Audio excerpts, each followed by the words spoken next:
we start to make our way through season 8, as promised, enhanced content, hopefully to come out on a regular basis.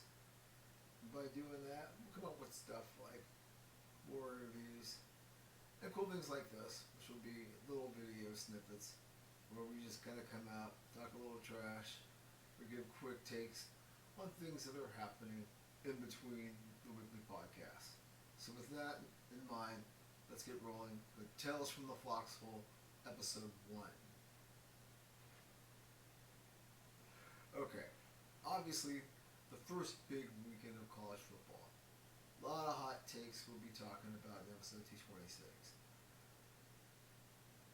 On the quick front, Florida State. Talking about a dumpster fire, or as they say, in Ova. 0-2, two big losses on huge stages.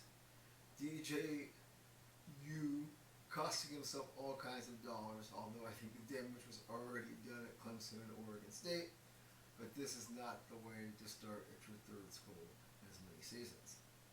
The team itself, especially after all the crying towels when they did not get invited to the college football playoff.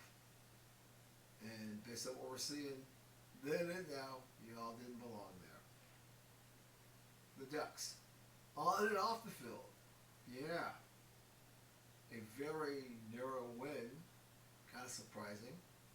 But the big problem here was, who the hell saw it? If you weren't at Autzen, or you're not part of the Xfinity universe, like I am, I didn't get a chance to see it.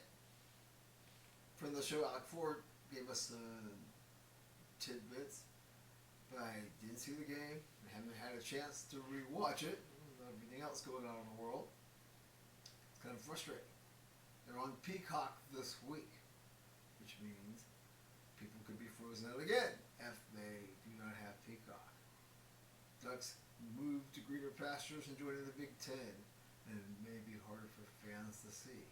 Oh my, isn't that fun? And we thought we hated the Pac-12 network. And we'll see. I'm sure things are just getting ironed out in the beginning. Okay, lastly, as far as college football is concerned, week 1. How about those Trojans? And how about the Bayou Bengals of LSU? Not only was that a marquee game on a Sunday night at the Death Star in Las Vegas, but we finally saw Lincoln Riley, who may finally be able to push aside the moniker Stinkin' Lincoln Riley. This team's getting it done. Very clutch. LSU, not so much. And Brian Kelly nailed it down. Can't wait to get into the nuts and bolts of that game and what that implies for the bigger picture as far as college football season goes. 3 quick hot takes on college football. What else? Well. In the summer of the W, it's the gift that keeps on giving. Yes, football was on the verge of completely obliterating it from the narrative, which was the big hullabaloo about letting Caitlin go to the Olympics and somehow building on the momentum of that. And that's why they were so butthurt. But the energy is so toxic between the two camps.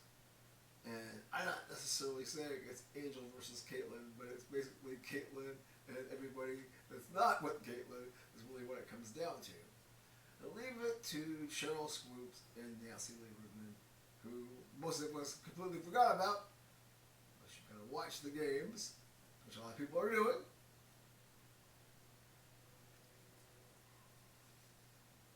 Yeah. Those two beefing and somehow giving the W traction as far as the social media platforms and the news cycles, kind of staying in that sports news cycle, which is pretty impressive when you have to think the NFL is about to launch. College football had a huge weekend, just highlighting some of the games a second ago. But yet, Cheryl Swoops and Nancy Lieberman, two folks that have their day. I don't know, it's just weird, because when I think about the W, and I talk about this in my podcast, It's people like this or men in the sports business getting in pissing contests, and it's less about what's going on the court. I mean, crap. Caitlin's had, 28, 31. Her teammates are balling. Miss Wilson, what you go, 42 and 17.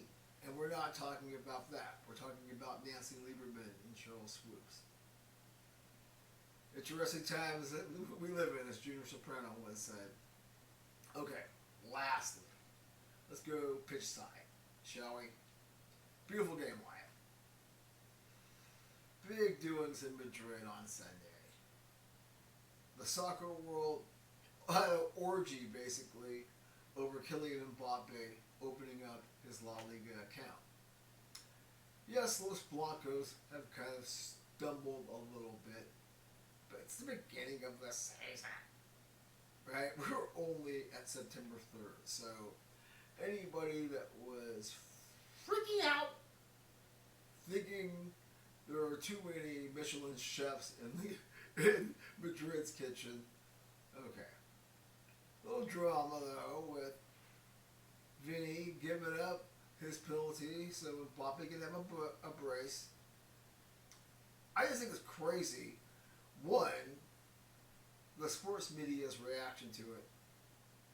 If you saw soccer Twitter and the spew fest that became, yeah, and it was bigger than when he actually left Paris to go to Madrid, which was insane enough. But this was, I was watching ESPN, and there was we were breaking down all these different angles of the goals, and it really wasn't that spectacular, and it was a pin. There's another goal.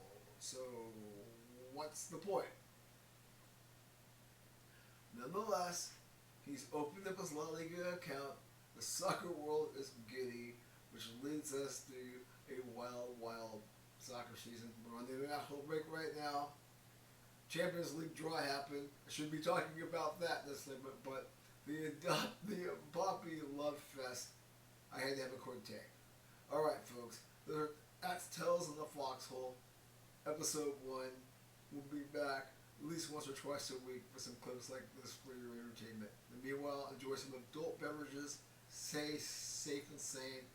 Yeah, baby. NFL is back in 2 days.